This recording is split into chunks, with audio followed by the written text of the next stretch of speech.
आज हम केमिस्ट्री का एक प्रयोग करेंगे जिसमें हम कॉपर यानी तांबे का असर नाइट्रिक एसिड पे देखेंगे। इसके लिए हमको तांबे की फ्लेक्स चाहिए, नाइट्रिक एसिड चाहिए, एक ग्लास में पानी चाहिए और एक मेजरिंग सिलेंडर चाहिए। तो सबसे पहले हम नाइट्रिक एसिड का एक घोल बनाएंगे। इस प्रयोग को आप हमेशा किसी बड़े की निगरानी में करें। सबसे पहले मेजरिंग सिलेंडर में आप 3 मिलीलीटर नाइट्रिक एसिड डालें और इस 3 मिलीलीटर नाइट्रिक एसिड को आप पहले बीकर के अंदर लौट दें। इसके अंदर कॉन्सेंट्रेटेड नाइट्रिक एसिड होगा।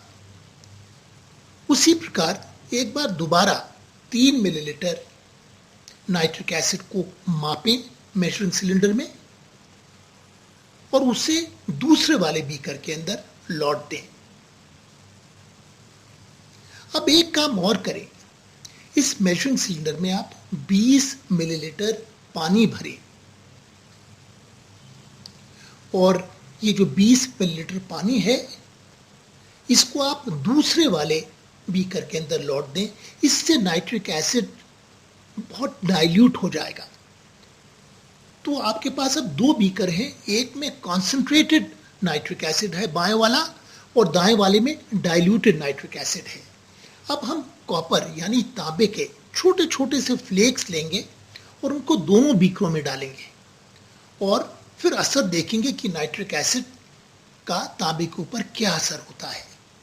तो सबसे पहले जो कॉन्सेंट्रेटेड जिसमें नाइट्रिक एसिड है उसमें डालते हैं, दोबारा डाइल्यूट वाले में डालते हैं। आप देखेंगे कि पहले वाले के अंदर एक बहुत ही तेज रिएक्शन हो रहा है, एकदम घोल हरा हो जाता है और भूरे रंग की एक गैस निकल रही है जिसको हम नाइट्रोजन डाइऑक्साइड कहते हैं। बहुत ही विगरस तेज प्रयोग है, जबकि डाइल्यूट नाइट्रिक एसिड में कोई भी रिएक्शन अभी शुरू नहीं हुआ है। पर पहले वाले में बहुत तेजी से एक भूरे रंग का धुआं नाइट्रोजन डाइऑक्साइड बन रही है। ये देखने में बहुत ही लुभावना एक्सपेरिमेंट है। हम ये भी कह सकते हैं कि बाएं वाले में बहुत तेज गति से रिएक्शन हो रहा है, दाएं वाले में बहुत धीमी गति से रिएक्शन हो रहा है।